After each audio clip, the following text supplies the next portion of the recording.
Olá, seja bem-vindo. Nesse vídeo a gente vai falar um pouco sobre o efeito Hall, tá? Então, o efeito que acontece quando você tem um condutor de corrente elétrica dentro de um campo magnético, tá bom? Então, para a gente ilustrar bem esse tipo de fenômeno, então imagine que eu tenho um condutor ali com esse formato de chapa, tá? Com uma espessura Epsilonzinho, tá? Uma largura L, tá? No qual se propaga uma corrente elétrica I. Tá? Então, essa corrente elétrica ela surge devido à aplicação de uma tensão, né, paralela. Então, aplica-se uma tensão, eu vou colocar aqui até um símbolo aqui de uma fonte mesmo, certo? V paralela à fonte, à corrente elétrica, certo? Então, aplica-se esse V aqui, ele impõe uma corrente elétrica e ela vai atravessar então essa chapa, tá? E aí, lembre-se que a gente tem uma força que atua sobre cargas elétricas em movimento, né? Uma força magnética que é dada por Q V vetorial B, certo?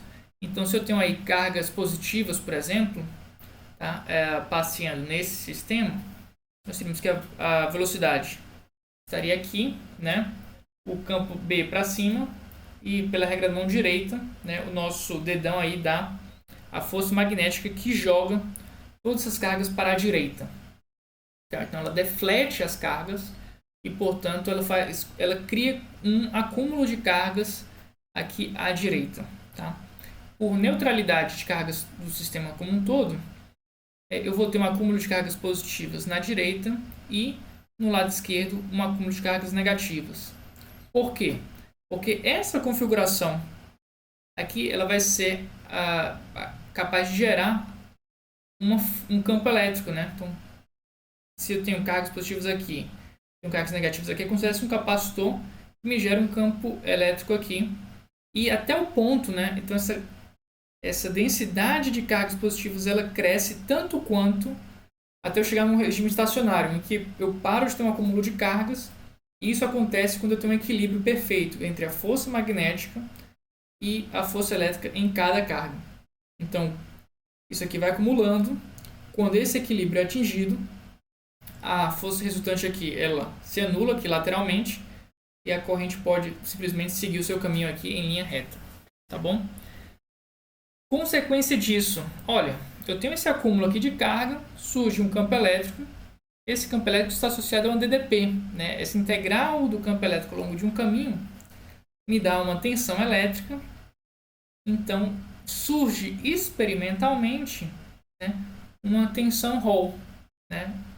Quando a gente tem uma corrente elétrica aí atravessando um condutor e eu tenho um campo B aplicado, um campo magnético aplicado, ele deflete as cargas, gera esse acúmulo e eu consigo experimentalmente em laboratório medir uma tensão Hall. Tá? Então não achem que isso é uma coisa de muitos volts, tá? Uma questão bem sutil, mas que ela de fato ela existe. Tá? E ela tem importância científica assim, bem proeminente. Tá? Então, guardem essas figuras aqui que eu fiz com deslocamento de cargas positivas. Tá bom? Então, já a gente comenta sobre isso. Então, mas vamos calcular aqui, por exemplo, essa tensão Hall. Então, ela surge, né? Ela aumenta até a gente ter esse equilíbrio de forças, né? Então, força magnética igual a força elétrica, né? Isso aqui é uma equação vetorial. Então, a gente vai ter que isso aqui também pode ser escrito como sendo um J vetorial B sobre NQ, tá bom? Então, o que eu estou fazendo aqui? Lembre-se que a gente tem aquele J, que é o produto de velocidade sobre NQ. Tá? Então, estou trocando aqui a velocidade por essa quantidadezinha aqui. O V aqui por essa quantidade, tá bom? Então, e o J é uma coisa que a gente pode calcular a partir dessa corrente I atravessando aquela superfície, né, de altura epsilon e largura L, tá bom? A tensão Hall, você obtém ela integrando esse campo transversal. A gente supor que ele é uniforme, né? Então basicamente essa integral aqui de linha vai se multiplicar campo elétrico transversal vezes o L, certo? Então vai ser JBNQ vezes esse L. Estou supondo também que o meu B ele é perpendicular a essa superfície, tá? Dessa chapa aqui, a gente poder fazer tudo de forma escalar, certo? Então BLNQ, esse J eu vou escrever como sendo corrente I dividido pela área, né? Então corto um L com L e a gente consegue calcular aquele VH, aquela tensão Ρ, tá? Transversal à corrente elétrica, como sendo esse produtozinho aqui, I B sobre NQ e a espessura epsilon, tá? Então percebam o seguinte, que essa tensão Ρ ela é proporcional à corrente elétrica, tá? Ela tem proporcional ao campo magnético, ela é inversamente proporcional a Sn, densidade volumétrica de portadores de carga, um epsilon que é um fator geométrico, mas que surge agora um Qzinho, né? Ou seja, dado uma mesma corrente elétrica, a gente teria que o Q pode inverter o sentido da tensão Ρ.